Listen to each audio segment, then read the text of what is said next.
This is Justin Renton for ICOC Hot News. We're on the line with Randy Jordan, CEO of Hope Worldwide.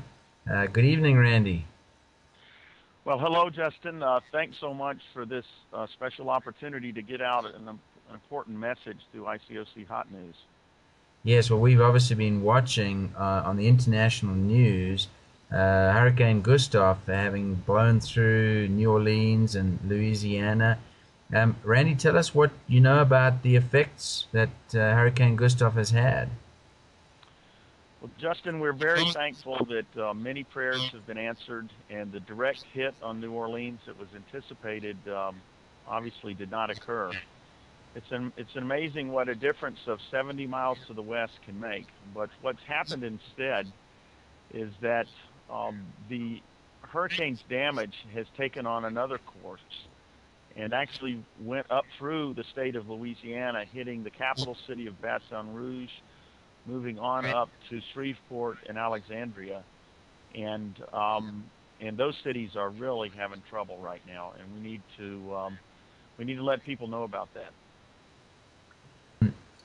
Maybe Randy, maybe you can tell all our listeners and people, how has Hope Worldwide been able to respond to this? I know it hasn't been quite as bad as Katrina, but it's still been a pretty devastating hurricane, hasn't it? Well, it has, and when you put 2 million residents of the Gulf Coast on the road and move them someplace else, that's really the beginning of the disaster. That decision to evacuate, which was a good and proper decision, meant that there are many, many, many people that need to be taken care of in places other than their hometowns.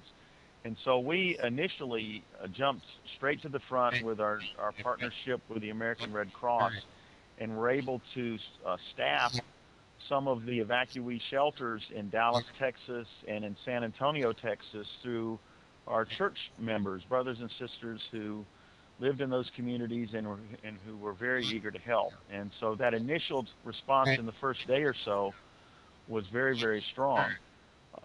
What was probably not as well anticipated is the path of the hurricane, because everybody thought it was going to go west. Instead, it went northwest.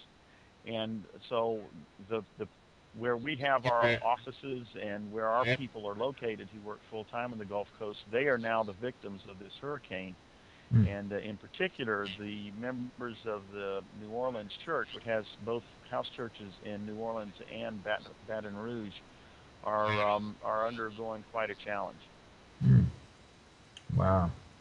Well, Randy, what is needed now? I know sometimes after these events, people sort of relax and think, okay, it wasn't as bad as we anticipated, and they can take their eye off the ball. What is needed now from the churches and from the disciples to be able to help out? Well, first of all, Justin, you're helping a great deal by what we're doing now, and that is getting the message out that there still is need. The national news media has left the story largely in terms of Hurricane Gustav, but the story remains, and that is that there are great needs, particularly in the center cut of Louisiana, and so we have put out two calls. One is for volunteers, and we've been so gratified by churches and church members all across the United States who stepped forward and been willing to volunteer. We also need donations, and because this effort of mobilizing volunteers, once they get there, they do great good. It does cost something to have that happen. In fact, I will be leaving tomorrow morning early to go down to Baton Rouge myself, and to be a part of that effort, living in the shelters with our volunteers, and just trying to keep a real spirit of encouragement. And I think, Justin, that really then leads to the third and maybe as important as anything else thing that people can do, and that is to pray and provide encouragement.